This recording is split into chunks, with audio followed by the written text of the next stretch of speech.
this short video clip is to give teachers the basics on what the CAPS requirements are for Senior FA's First Additional Language.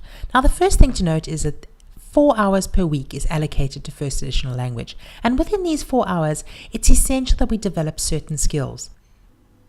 When teaching, our learners must be able to answer problem-solving questions, and in particular using critical and creative thinking. Learners should develop the ability to solve real-life problems, so we need to include these in everything that we do in First Additional Language. And then, of course, we need to, in all our teaching and activity, we need to encourage the application of language skills. Now, there are 4 separate aspects or skills to First Additional Language: listening and speaking, reading and viewing, writing and presenting, and then, of course, language structures and conventions.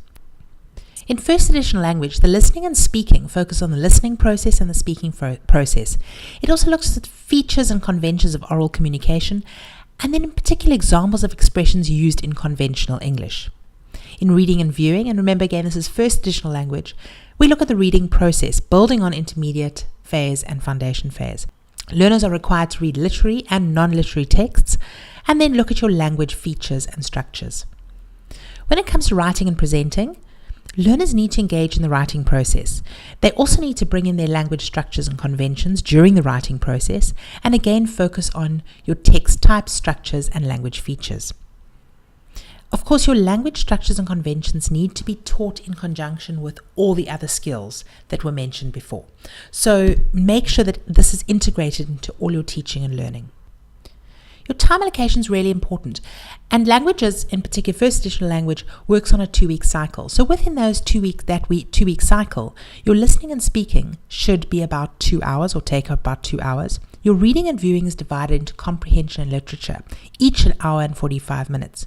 Writing and presenting, 3 hours and 30 minutes, and your language structure and conventions, although it's integrated, you should be spending at least an hour on that. So that just gives you an idea. Now, obviously with language, it's flexible, but that gives you an idea of the sort of breakdown you should have in your 2-week cycle. Now, when it comes to assessments, in grade 7, your formal assessment tasks in term 1 consist of oral, then writing, and then a test. And your writing is divided into 2, into descriptive or narrative essay, and then an informal letter review or dialogue. Your oral, the learners could be able to retell a story, discuss a poem, dialogue, group panel discussions, and so on. And then, of course, your test should include and focus on comprehension and language use. Your term 2 mark consists of your mid-year exams, plus also an oral and a test. So your oral, again, you could have listening, comprehension, debate, conversation, instructions, unprepared speech. You've got to make sure that it's not the same as the first term, though. We want to develop different types of skills for the learners. In the test, you've got a literature test with contextual questions, and then your mid-year exam consists of 2 papers, your language and context and your writing. And of course, your paper 1 would be your oral. Your term 3 formal assessment tasks consist of 3 types. Your oral, which could be also role play, a meeting procedure, unprepared reading, giving directions, forum, panel discussion, and so on. Your writing, so there are 2 writing tasks, a descriptive narrative essay, and then an agenda and minutes. And then you've got your test, which is a comprehension and language use or a literature test. Those 3 or 4, if you look at the 2 under writing, make up your term 3 assessment mark or code. In term 4, you've of course got your end of year examinations, but you've also got an oral. So the learners have to do a separate oral first. That's just a task during the term, part of your school-based assessment. And then of course your end of year exam consists of papers 1, 2, and 3. Paper 1 being the oral, paper 2 being language, context, and literature, and paper 3 being a writing. And those 3 papers make up your final end of year exam mark, which gets converted to 60%. Now let's have a look at how the weighting at the end of the year works. You've got term 1, 2, and 3, where you are also including your oral from term 4. So your term 1, 2, and 3 school-based assessment is made up of 4 orals, 3 tests, 2 writing tasks, and 1 June exam. That gives you a mark out of 40%, or that gives you 40% of your total mark for the year.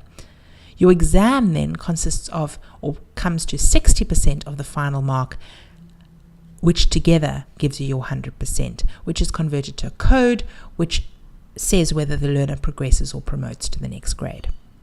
Grade 8 slightly different, but still the same format. Term 1, the learners do an oral, 2 writing tasks, and then a test. Remember the test being the language and comprehension test.